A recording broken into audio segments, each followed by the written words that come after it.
സല്ലല്ലാഹു അലൈഹി വസല്ലം പറയുന്നുണ്ട്, നാളെ പരലോകത്ത് എരിപൊരി കൊള്ളുന്ന വെയിലത്ത് എല്ലാവരും ശത്രുക്കളാകുന്ന പരലോകത്ത്, സ്വന്തം മക്കളും ഭാര്യമാരും മക്കളും എല്ലാവരും ശത്രുക്കളാകുന്ന പരലോകത്ത്, ഈ കൈ രണ്ടും നമുക്കെതിരെ സാക്ഷി പറയുന്ന പരലോകത്ത്, അൽയൗമ നഖ്തിമു അലാ അഫ്വാഹിഹിം, ഈ കൈകൾ നമുക്കെതിരെ, കാലുകൾ നമുക്കെതിരെ സാക്ഷി പറയുന്ന പരലോകത്ത്, ശരീരത്തിലെ മുഴുവൻ എല്ലുകളും നമ്മുടെ തൊലിയും എല്ലാം നമുക്കെതിരെ സംസാരിക്കുന്ന പരലോകത്ത്, ഒരാളും നമുക്ക് വേണ്ടി സംസാരിക്കാനില്ലാത്ത പരലോകത്ത് നമുക്ക് വേണ്ടി സംസാരിക്കുന്ന രണ്ടുപേരെ കുറിച്ച് നബി സല്ലല്ലാഹു അലൈഹി വസല്ലം പഠിപ്പിച്ചു തന്നു.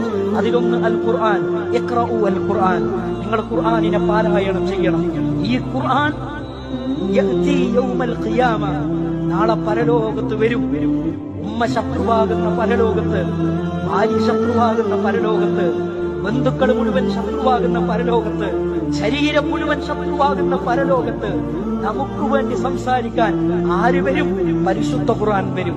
എങ്ങനെയെങ്കിലും ഈ ഖുർആനിനെ പാരായണത്തിലൂടെ, പഠനത്തിലൂടെ, ചിന്തയിലൂടെ, ജീവിതത്തിൽ പകർത്തുന്നതിലൂടെ ജീവിതത്തിലേക്ക് നമ്മൾ ചേർത്ത് വെച്ചവരാണോ ഈ ഖുർആൻ നമുക്ക് വേണ്ടി സാക്ഷി പറയാൻ വരുമെന്ന് മുഹമ്മദ് റസൂലുള്ളാഹി സ്വല്ലല്ലാഹു അലൈഹി വസല്ലമ നമ്മളെ പഠിപ്പിക്കുകയാണ്.